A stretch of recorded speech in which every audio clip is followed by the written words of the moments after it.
demokrasi kita akan tetap flow. Bahkan negara kampionnya demokrasi seperti Prancis pun masih mencari bentuk yang pas. Jadi kalau saya sepakat dengan Bang Refli bahwa kalau dicari-cari flow-nya, cacatnya ya ada aja. Nah, ini adalah tugas kita untuk memperbaiki dan semoga bisa membuatnya lebih baik daripada sebelumnya. Ternyata di negara-negara di mana sistem parlementer berlaku, efisiensi ekonomi, tingkat korupsi rendah, itu justru di sana yang terjadi.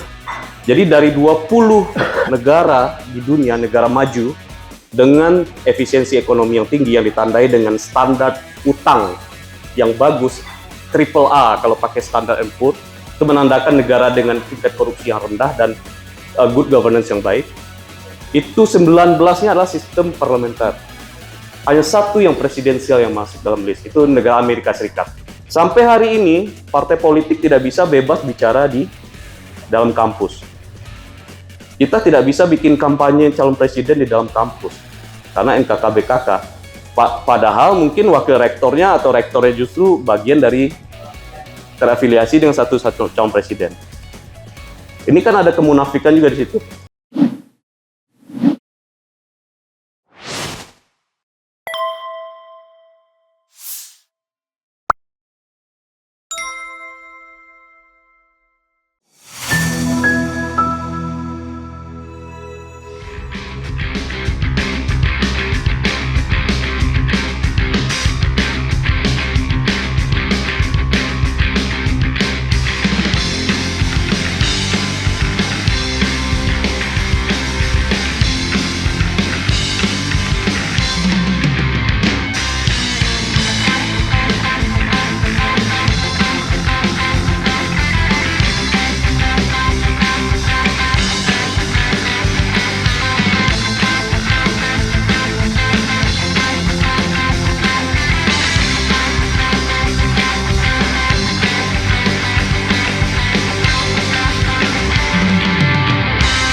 Kita kan.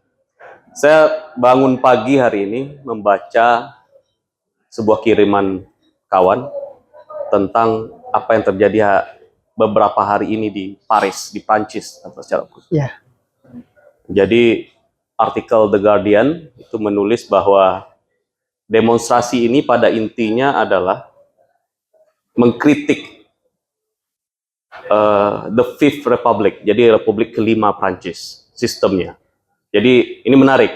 Jadi kalau Bang Firdaus tadi ngomong mentalitas, ternyata hari ini masih ada orang yang ngomong sistem. Kenapa the Fifth Republic atau Republik kelima Prancis ini dikritik? Karena memberikan kekuasaan yang terlalu besar kepada presiden. Jadi ada dorongan untuk mengurangi kekuasaan presiden di Prancis. Nah ini the Fifth Republic ini sebenarnya diletakkan oleh Charles de Gaulle. Jadi pemimpin jenderal atau semacam fasis lah dari Prancis dulu yang berhasil menggolkan perubahan ini. Ya, nggak masuk ya? Oke. Nah, apa yang ingin saya sampaikan di sini bahwa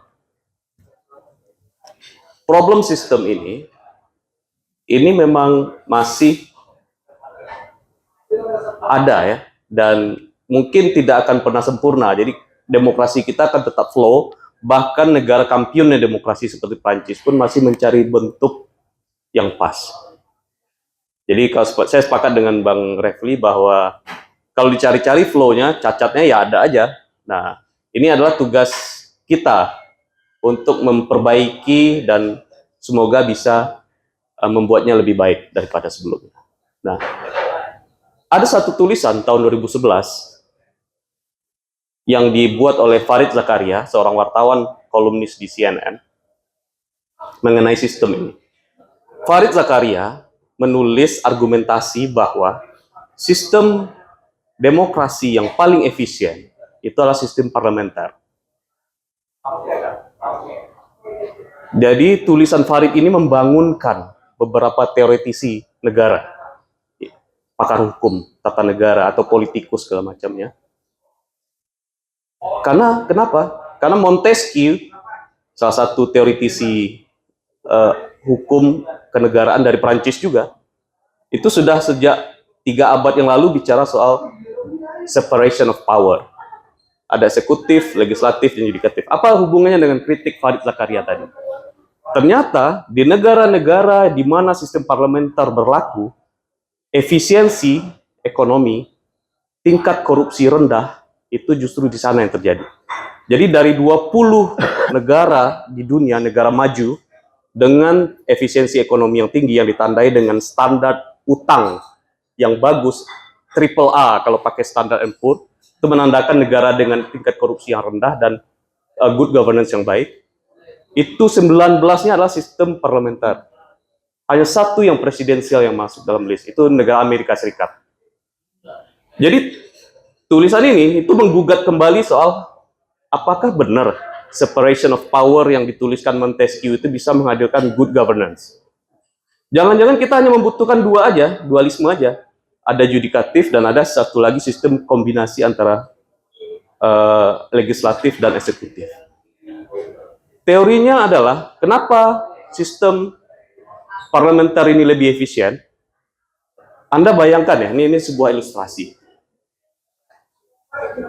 Perencanaan pembangunan nasional Indonesia dirancang dari, misalnya dari Bappenas yang berada di Menteng, kemudian Kementerian Keuangan yang berada di Lapangan Banteng, kemudian disetujui oleh DPR yang berada di Senayan. Ini udah bicara kilometer, mungkin ada beberapa kilometer. Ini ilustrasi aja. Prosesnya itu berarti kan ada tarik-menarik antara 2 atau 3 lembaga ini.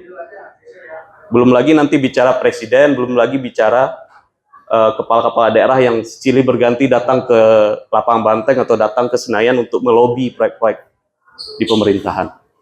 Ini ada inefisiensi, dan ini yang menimbulkan peluang ada proyek titipan, ada proyek up segala macam. Ini ilustrasi aja, saya nggak tahu persis bagaimana, tapi beberapa laporan yang kita terima begitu. Ada inefisiensi. Di sistem parlementer, pemerintah atau eksekutif yang berkuasa itu adalah bagian dari legislatif juga. Perdana Menteri itu adalah juga anggota parlemen. Jadi proses eksekusinya itu dekat dengan proses pengawasan. Oposisi itu mengawasi betul bagaimana proses budgeting anggaran, karena intinya dari segala proses memerintah ini kan anggaran politiknya, dasarnya semua, anggarannya bagaimana. Dan ini diawasi secara ketat oleh oposisi. Itulah kenapa penting juga oposisi tadi seperti Bang Refli bicarakan. Inilah pentingnya kita bicara sistem. Jadi bukan hanya sekedar kebudayaan, budaya, atau bukan hanya sekedar mentalitas, tapi ada sistem yang perlu kita pikirkan. Sebenarnya, kalau teman-teman mengikuti 98, itu beberapa scholar kita, beberapa aktivis kita bicara tentang sistem. Ada yang bicara soal otonomi, bicara federalisme, bicara, ya mungkin ada bicara parlementer. Tapi hari ini kita hilang dari perbincangan mengenai itu. Dan kembali tenggelam ke soal mentalitas, kultur. Padahal problemnya lebih besar dari itu. Kita harus mulai mendiskusikan apa nih problem institusi kita. Memang sistem kita bicara juga aktor kan, aktor politik. Memang ya, kembali kan sistem digerakkan oleh aktor-aktor ini. Kita bicara aktor, bicara rekrutmen politik juga. Salah satunya adalah bagaimana sistem ini diisi oleh kader-kader yang baik. Mungkin di sistem, di bagian eksekutif, bukan di sistem, di bagian eksekutif kita hari ini, bagian pemerintahan kita hari ini, sudah ada reformasi lah. Kita sudah mulai melihat adanya tenaga-tenaga ahli yang berasal dari dunia swasta.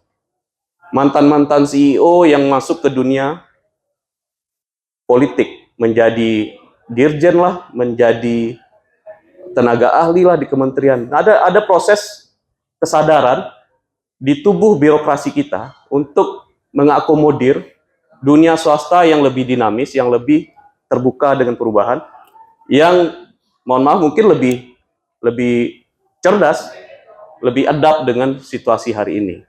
Misalnya ada menteri yang direkrut dari founder startup misalnya, itu ada di sisi eksekutif ada semacam reformasi.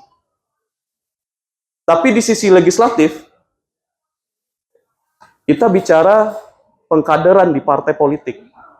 Nah, saya kenapa mau bicara hari ini di depan kawan-kawan, terutama anak-anak muda seperti Anies intelektual ini, kita partai politik menyadari bahwa kader itu penting. Namun, penyerapan kader-kader aktor-aktor baru yang memiliki background intelektual seperti Anies intelektual ini, itu sulit dilakukan. Ada isu institusional juga, misalnya NKKBKK. Sampai hari ini, partai politik tidak bisa bebas bicara di dalam kampus. Kita tidak bisa bikin kampanye calon presiden di dalam kampus karena NKKBKK. Padahal mungkin wakil rektornya atau rektornya justru bagian dari terafiliasi dengan satu calon presiden. Ini kan ada kemunafikan juga di situ. Nah, sebenarnya Nasdem ketika dulu mengusung Presiden Jokowi menjadi calon presiden dan masih kan mendukung sampai hari ini secara resmi kan, itu kita sudah menitipkan untuk NKKBKK ini dihapuskan. Tapi tidak terjadi sampai hari ini. Karena mungkin Bapak Jokowi tidak melihat urgensinya penghapusan NKKBKK sebagai cara untuk memperbaiki pengkaderan, memperbaiki sistem rekrutmen di partai politik. Jadi, jangan disalahkan kemudian jika partai politik, ya tadi disebutkan ada yang jadi orang-orang makelar, ada yang backgroundnya dekat dengan koruptor, karena pintu utamanya ke dunia akademik itu sempit sekali. Sempit. Ya mungkin sekarang diisi yang bagian-bagian yang agak rada-rada intelektualnya di partai diisi oleh alumni HMI, alumni GMNI, alumni PMII misalnya. Tapi yang scholar-scholar terbaiknya, yang lainnya di luar organisasi-organisasi ini sulit ditangkap oleh partai politik. Dan ini yang semoga eksekutif mulai menangkap ini juga. Jadi para lulusan-lulusan terbaik masuk ke dalam sistem dengan menjadi tenaga ahli di kementerian atau direkrut langsung oleh kementerian-kementerian. Tapi saya tetap berpendapat bahwa partai politik kita juga harus peduli bersama-sama memperbaiki ini. Kenapa? Karena dia bagian terpenting dari sistem demokrasi hari ini. Jadi mau tak mau kita mencela sistem demokrasi kita yang mungkin cacat atau yang ada problem, partai politik harus kita isi dengan ya kawan-kawan yang berpikir. Jangan hanya didominasi oleh pelaku-pelaku politik yang tidak memiliki background intelektualisme seperti kawan-kawan yang duduk di depan hari ini, gitu. Nah, ini mungkin agak pribadi ya bagi saya melihatnya. Nah, kembali ke sistem politik tadi, saya mencoba mengingat ya, kalau saya mungkin bisa Bang Refli nanti koreksi. Revolusi Prancis itu kan bersandar pada, bukan bersandar, bisa disederhanakan menjadi 3 kata. Revolusi untuk liberty, kebebasan, revolusi untuk kesetaraan, egalite, dan revolusi untuk persaudaraan umat manusia. Di saat yang sama, di belahan lain dunia, di Amerika juga terjadi revolusi. Jika di Prancis liberté, égalité, dan fraternité. Di Amerika itu terjadi namanya liberty, equality, dan pursuit happiness.